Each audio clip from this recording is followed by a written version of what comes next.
The law of attraction is a phenomenon where I'm attracted to Feixiao romantically. Those should probably look at me in disgust, but yeah, today I'm bringing to you a complete Feixiao guide after testing her in early access and gathering all the info I can find. Disclaimer though, always check the comment section. If I missed anything, it'll be on the pinned comment. As usual, massive thanks for the official Star Wars team for this chance, and everything you see here are subject to change time come official release. With that out the way, let's start. To kick us off, we have a summary. Feixiao fits the role of a single target DPS. Utilizing Feixiao correctly starts with pairing her in a team with as many instances of attacks as possible, with the ideal team being the follow-up attack team of Robin, Topaz, and Aventurine. Most of you may not know, however, is that you can replace Topaz with a free hunt March 7th for Moze, and you can replace Aventurine with ideally Gallagher or Fushred and Luocha. I showcased this in one of my previous videos, so check it out if you want full coverage. TLDR though, this team has high enough number of attacks to make Feixiao shine. Her shtick is to start the fight with her technique, which gains her one whole flying Aura stack. Then all you need to do is attack with your allies. Every attack gives you half an Aura stack. Feixiao herself is equipped with her own follow-up attacks and ways to increase her stacks too, which makes it even easier. Upon reaching 6 stacks, you can now use Feixiao's ultimate. Click on whatever that glows for the highest damage possible. Or for PC players, you can just click on the spacebar constantly and the game will automatically choose the best attack. Rinse and repeat and you get insanely high damage output. Her teams feel incredibly smooth to use and it's pretty straightforward. You just have to attack with everybody. With great damage output, you'll find yourself nuking bosses a lot. However though, against multiple small mobs, Feixiao's ultimate would be an overkill considering you can't swap targets midway. However, she does make it up by having a lot of follow-up attacks and skill damage to still kill some mobs. Overall, expect Feixiao's team to be a top tier team in the whole game, but she's not as versatile as Akaran that is just suitable anywhere, especially in pure fiction. With that out the way, let's understand all of her kit and how to play with them. We'll start with her talent, which is her main mechanic. Her talent does 3 things in total. The first is that it allows her to hold up to 12 stacks of flying auras as shown on her icon here. For every ally attack, you get half a stack, which is shown as a semicircle above the aura stacks. Upon reaching 6, you get to use her ultimate. It resembles how Akaran works. If you decide to save the max 12 stacks, you don't gain any extra effects, so what it's designed for is that it gives you more freedom with Feixiao's ult timing. You don't get to waste any stacks, and on top of that, you get to wait for your allies to buff first, and then use your ulti. Just think of Robin's ulti, right? Interestingly though, you can actually hold more than 12 stacks. Notice here that after reaching 12, I can still get 2 semicircles to fill up, so it's kind of like 13. But in the end, you never really want to save till max anyway, so it doesn't really matter too much. The second thing that her talent does is that if Feixiao's teammate attacks, Feixiao gets to launch a follow-up attack on the same target or a random one if it died. This effect can only happen once per Feixiao turn, and the multiplier on this is 110%, which isn't too high. However though, this is very valuable because it will still gain Feixiao half an Aura stack, just like any other allies' attack would. And the third and final thing that her talent does is that when you use the aforementioned follow-up attack, Feixiao receives a 60% damage increase buff for 2 turns. This basically means she'll permanently have this buff up as you will be triggering her follow-up attacks every turn. To aid this talent even further, Feixiao has a major trace, which allows her to gain 3 points of auras to start a battle. On top of that, Feixiao gains half a stack of auras if her follow-up attack is not used at the start of her turn. This may seem pointless, but it helps out on turn 1 where you may not have anyone faster than Feixiao to attack and trigger her follow-up. The final point worth noting is how Feixiao's follow-up attack targets enemies. For example, say your ally Aventurine triggers his talent's counterattack, Feixiao in this case will actually launch her follow-up attack against the last target Aventurine hits. While in the case of AoE attacks like Jade's, Feixiao's follow-up attack will target randomly. Moving on, let's take a look at her skill.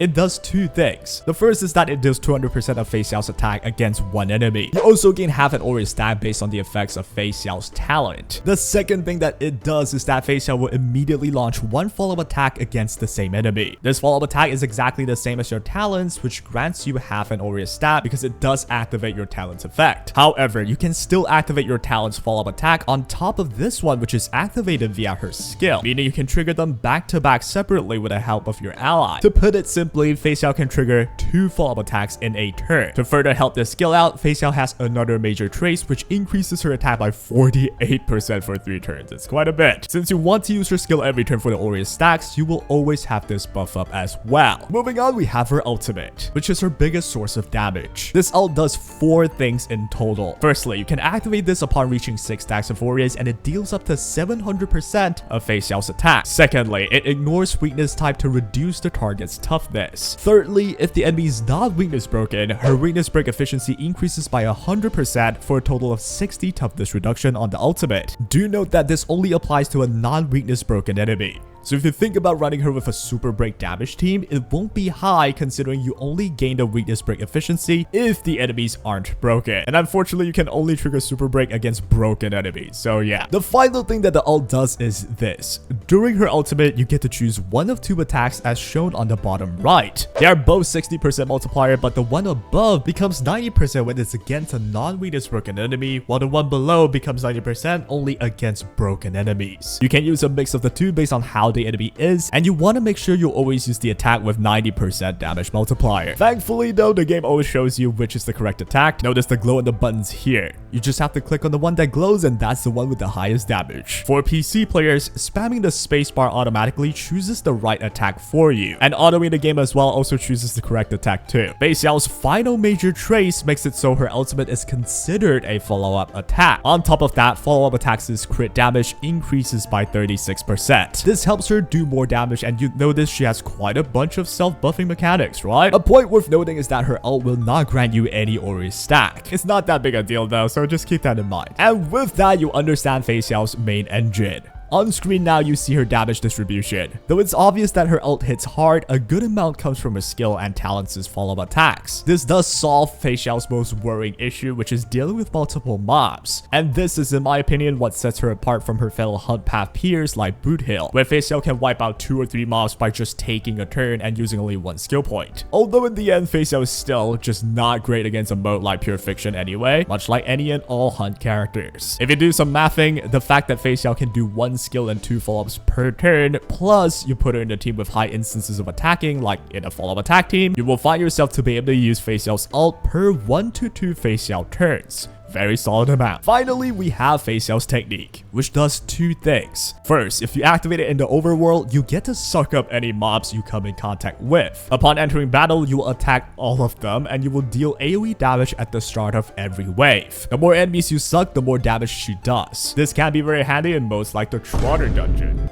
Yeah, that's a damn natural disaster right there. The second effect of a technique is that as you enter battle, you gain 1 extra stack of Aureus for a total of 4 the moment you start. That just means you get your ult easier. Why not? Do note though that you have to attack with Feixiao after using this technique for all of these effects. A point worth noting is that the moment you use your technique and enter battle, you will start with a total of 4 stacks, but you actually gain yet another half a stack of Aureus, and this is from her own technique's AoE attack, which does count as an attack, hence triggering the talents' effect. Now that we've finally fully covered her kit, let's talk about her relics and stats. The main stats to go to would be a crit rate / crit damage body. I recommend going for crit rate since she does give herself some crit damage, and you really want to crit every hit she does on her ultimate if possible. Go for a speed boot first or an attack boot placeholder. Wind element or attack orb, whichever has better substats. And finally, the attack rope. The best in slot sets from what I've tested and gathered is the 4-piece Wind Soaring Valorous set. Mainly because of the ultimate damage increase is very valuable for someone like Feixiao that mainly does ult damage. Alternatively, go for any 2-piece DPS setup as placeholders. Her best ornament set would be the Durance set. However, her alternatives do not lag too far behind with Inert Salsodo, Space Sealing Station, and the Izumo set, but only if you're pairing her with another hunt path character. So yeah, go ahead and choose whichever you have the best substat of. As for her Lightcones, here's a graph of math done not by me. I've included all references in the description. The best is her own Lightcone, but there is a close contender in Seala's Lightcone. This is considering Feixiao should have no problem activating Seala's Lightcone's full effect with her high speed. For people that owns a Seala that's unfortunately done with using Seala, you can just use this instead of Feixiao's own Lightcone. The free-to-play options though would be the S5 Cruising in the Stellar Sea from Herda's store, the S5 River Flows in Spring from MOC store, or if you're lucky, use the S5 Swordplay. They all perform similarly, but does pale in comparison with her own Lightcone. Moving on, we ought to touch on her Eidolons as well. I recommend going for either an E2 or E6 if you're oiling at all, and here's a graph that shows her DPS increase per Eidolon. E2 here allows Feixiao to gain 1 full stack of Aureus per follow-up attack by ally targets, triggering up to 6 times per turn. This makes Feixiao do more ults, and to put in perspective, perspective, she can now do an ultimate every Feixiao turn. That is a lot more ultimate, man. E6 here just makes her do a bunch more damage. It's just a numerical increase, but it does get increased by a lot. And lastly, let's take a look at her team comps. I'll start with the obvious. Feixiao's best team is obviously Robin, Aventurine, and Topaz. I've done a video on this team already, and the simple reasoning is that this is the team with one of the highest instances of attacks. Every single one of them has ways to gain Feixiao her stacks through their own follow-up attacks. On top of that is Robin's immense damage buffs, and not to mention her action advance that ultimately help Feixiao gain a bunch more stacks too. However though, let's say if you don't have some of them, feel free to replace Topaz for the Hunt Path March or moze. At E6, the difference between them are really not too high at all compared to an E0 Topaz. You can replace Aventurine with Gallagher as the top choice, subsequently go for Luocha or Fu Shred. I've personally tested a Gallagher and Hunt March setup in this video, so be sure to check it out for a complete showcase. The simple reasoning behind all these suggestions is that all the characters I've mentioned has high amounts of attacks or ways to say action advance themselves, which ultimately helps Feixiao get her ultimate out. Unfortunately though, the key player in this team would still have to be Robin and Feixiao. You can't really replace Robin and, well, certainly not Feixiao, which is why I've always suggested for you to prioritize Robin anyway. If you really want to use someone else or has no choice but to use someone else, then think about using Ranmei or Asta. I'll be showcasing a bunch more of these teams, including using, say, moze or other off-meta ways to play as well. So hey, keep my channel around your For You page, yeah? To close this out, I recommend pulling for Robin first over anything. She makes Feixiao truly busted. And again, even if you don't get Feixiao in the end, pair her with Dr. Ratio Man, you get yourself a really reliable duo. After that, prioritize her E2. If you can't go for the E2, then go for her Lightcone. Or you can just skip the Lightcone by yoinking Sila's Lightcone. Go for E6 if you're Elon Musk. And with that marks the end of my first guide in forever. My channel's dying, so I thought I ought to try, you know what I'm saying? I hope I helped you out, and as mentioned, all references are in the description, and anything that I missed or mistaken will be included in the pinned comment, so be sure to check it out. And yeah, let me know as well if you see any issues. Do let me know as well what you think about this format of guides, if you have any suggestions for the future and all that, and that will be all. Hope you guys enjoyed, and take care.